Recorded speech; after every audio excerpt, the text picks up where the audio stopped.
আসসালামু আলাইকুম গাইজ, আশা করি ভালো আছেন। আজকে নতুন আরও একটি ব্লগে সবাইকে স্বাগত। মালয়েশিয়ার শেষ যে ভিজিট করেছিলাম সেটি ছিল দেম পার্কে। টাওয়ারের ভিতরে দেম পার্ক সৃষ্টি করেছিল। সেখানে ছিল বিভিন্ন ধরনের দেশি বিদেশি মাছের জাত এবং ছিল বিলুপ্ত হওয়া প্রায় ডাইনোসরের বিভিন্ন প্রজাতি। সেই সাথে আমরা 68 তলার উপর থেকে সিটিটাকে কেমন দেখায় সেটা দেখেছি এবং গ্লাসের উপর দিয়ে হেঁটেছি। তো আজকের ব্লগটি মজা হতে যাচ্ছে, চলুন শুরু করি।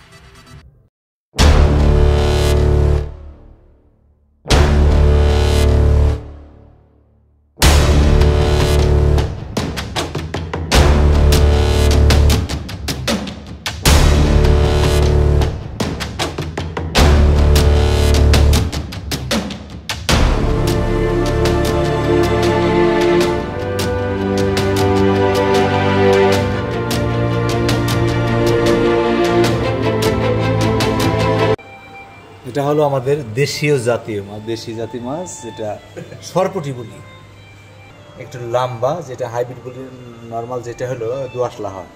এটা হলো আপনার মহাসমুদ্রের ভিতরে প্রাচীনকালে হাজার বছর আগের যে গাছগুলো পড়ে আছে সেই গাছের একটা প্রতিকৃতি হিসাবে এই গাছটা রেখেছেন।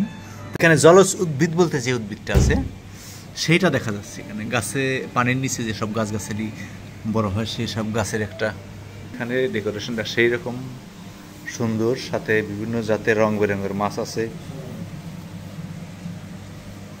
এখানে ছোট ছোট কিছু মাছ আছে। তো মাছ যত সাইজ ছোট যতই হোক, কিন্তু এদের ইন্টেরিয়র যে ডেকোরেশনটা সেই লেভেলের। এখানে সমুদ্রের ভিতরে যে গাড়ি পড়ে গেলে যে হালে থাকে ঠিক সেরকম একটা পরিবেশ ওরা সৃষ্টি করেছে। এইখানে সামুদ্রিক বিভিন্ন জাতের মাছ আছে, যে মাছগুলি আমার স্বচক্ষে দেখতে পাচ্ছি অনেক বড় বড়। জানি না মোবাইলের স্ক্রিনে আপনার কত বড় দেখতে পাচ্ছি, এটা প্রায় 1.5 থেকে 2 ফিট লম্বা আছে মাছটা, অনেক বড় এবং বিভিন্ন জাতের মাছ এখানে সংযুক্ত। এটা দেখেন, এটা কিন্তু সামুদ্রিক মাছ, ঠিক আছে। আর এই যে বেসটা বানানো হয়েছে এটা সমুদ্রের নিচের লেয়ারের যে অংশটা সেই লেয়ারের অংশবিশেষ হিসাবে এটা বানানো হয়েছে। এটা তো আরও বড় মাছ, যেটা আগে দেখলাম ইতিপূর্বে, এইটার চাইতেও এটা অনেক বড়, দেখতে পাচ্ছেন। এখানে রুই মাছ আছে এবং আরও কিছু জাত আছে যেগুলো নাম আনা যায়। এটা পুঁটি মাছ, সরপুঁটি মাছ। এটা সচক্ষে এত বড় মাছ আমি দেখি নাই, জিন্দা মাছ যেটা অ্যাকোয়ারিয়ামের ভিতরে আমি আজকে প্রথম দেখলাম। এটা কত কেজি হবে? আমার মনে হয় 25 কেজি কম হবে না, 20-25 কেজি, তাই না? মাছটা 20 থেকে 25 কেজি হবে, এত বড় মাছ। 1000 মানে আমরা যে মাছ দিই না, মোটামুটি 1000। এটা মাগুর মাছ না কি মাছ দেখা যায়, সাপের মাথার মতো, বুঝতে পারতেছি না। মাথাটা জাস্ট একটা সাপের মতো দেখা যায়।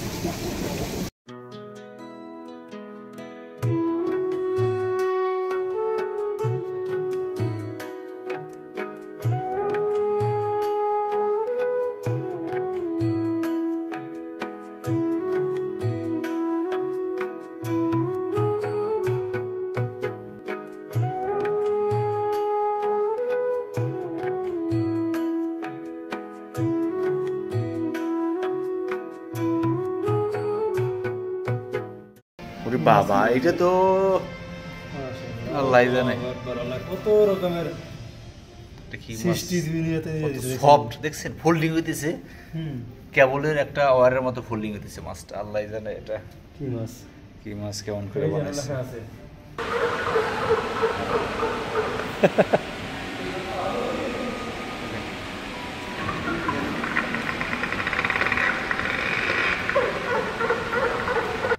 আমরা নিচের অ্যাকোয়ারিয়াম দেখা শেষ করে আমাদের নিয়ে আসা হলো 65 তলার উপরে। এরপরে আমরা যাব 68 তলায়।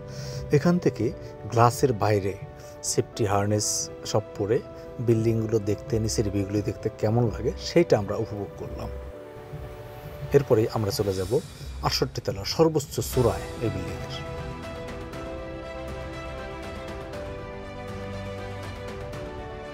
হ্যালো বন্ধুরা, আমরা আসছি মালয়েশিয়া ঘুরতে। ঘোরাঘুরি করতে করতে আমরা বিভিন্ন 3 দিন 4 দিন শেষ, আজকে লাস্ট দিনে আসছি আমরা পিনাং সিটিতে, একটা বড় পিনাং টাওয়ারে। এখানে 68 তলা উপরে আসছে আমরা ভিউ দেখার জন্য। এখানে সামুদ্রিক ভিউ আছে, সিটি ভিউ আছে এবং সব কিছু মিলে অসাধারণ একটা পরিবেশ। আপনি যদি দেখেন, যদি ঘুরে ঘুরে, তাহলে এখানে দেখেন, এখানে রুফটপের ভিতরে যে আর্টিফিশিয়াল ডিজাইনগুলো সেগুলো কিন্তু অনেক সুন্দর। কিডস আছে, লাভিং কিছু সাইন আছে, আর্টিফিশিয়াল ট্রি আছে, মানে রুফটপের ভিতরে একটা সৌন্দর্যতা আছেই। সেই সাথে আপনি দেখেন আউটভিউটা কিন্তু অসাধারণ।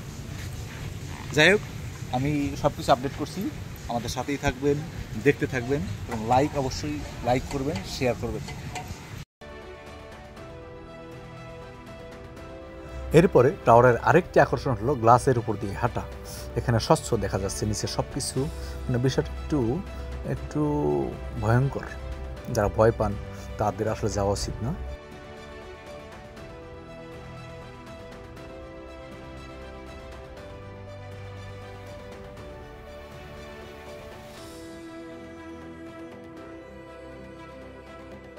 এই টাওয়ারের উপরের অংশে একটি অংশ আছে যেটা গ্লাস, নিচে আমরা ভিডিওতে দেখে থাকি। দেখেন এখানে কিন্তু সেই ভিউটা আমরা বিভিন্ন ভিডিওতে দেখে থাকি, গ্লাসে পাড়া দিলে পরে ভেঙে যায়, ওরকম একটা সিনারিতে আসছি, যদি এডিট করা সম্ভব।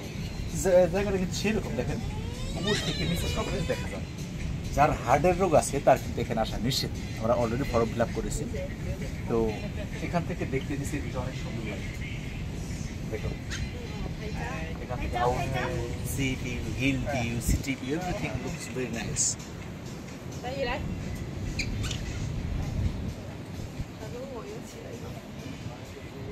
আমরা টপ ভিউ দেখা শেষ করে নিচে চলে আসলাম থিম পার্কের উপর, যেখানে ডাইনোসরের পুরো জাতের হিস্টোরি একত্রিত করা আছে। সিকিউরিটি চেক করলো, আমাদের স্ক্যান করে আমাদের ভিতরে প্রবেশ করার অনুমতি দিল। স্পাইনোসরস টেইল, এটা হলো ডাইনোসরের যে লেজটা আছে, লেজের একটা অংশ, যেখানে যে রেড মার্ক করে দিয়েছে এটা, এই জাস্ট এতটুকুই এই অংশটা। আর এটা হলো আপনার পা, দেখেন এটা পাটা শুধু স্কেলিটন যেটা আর কি, এত বড় কঙ্কাল। এটা তাহলে থিকনেস কত ছিল এখানে পরিষ্কার লেখা আছে। স্কেলিটন হলো 12,500 মিলিমিটার, আর স্কেল লেন্থ হলো 1530 মিলিমিটার। এটা হলো এটা সাইজ, এটা আছে পাঁজরের একটা অংশ, এখানে আছে মুখের অংশ, এখানে আছে আপনার যে বডি আছে বেস যেটা, সেইটার একটা অংশ। দেখেন এটা বাচ্চা থেকে, ডিম থেকে বাচ্চা বের হচ্ছে, তার একটা সিস্টেম। ওরাই জানে কি টেকনোলজি ব্যবহার করেছে, সেই সুন্দর।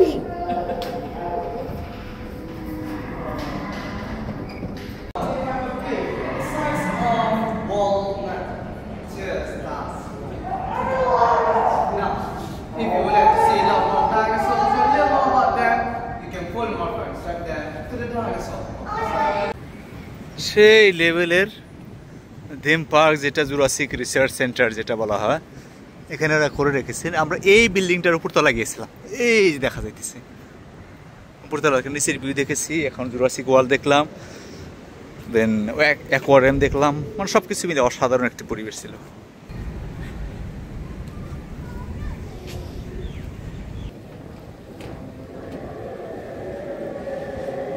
ডাইনোসরকে কিভাবে অন্য প্রাণী খেয়ে ফেলছে, এটা দেখেন সবচেয়ে বড় একটা ডাইনোসর। এবং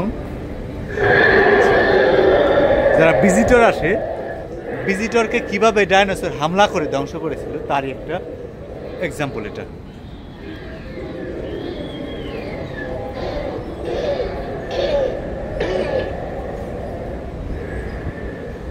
ভেঙে ফেলেছে বাড়িঘর, সব কিছু, এটা বিল্ডিং ভেঙে ফেলছে। আমরা আমাদের সমস্ত দেখা শেষ করে আমরা চলে আসছিলাম মালয়েশিয়া এয়ারপোর্টে। ওখান থেকে ডাইরেক্ট ফ্লাইট করে সিঙ্গাপুর চলে আসছি। যাই হোক বন্ধুরা, ভিডিওটি কেমন লাগলো অবশ্যই কমেন্টসে জানাবেন, অবশ্যই লাইক, কমেন্টস এবং শেয়ার করবেন। দেখা হবে নেক্সট ব্লগে। আল্লাহ হাফেজ।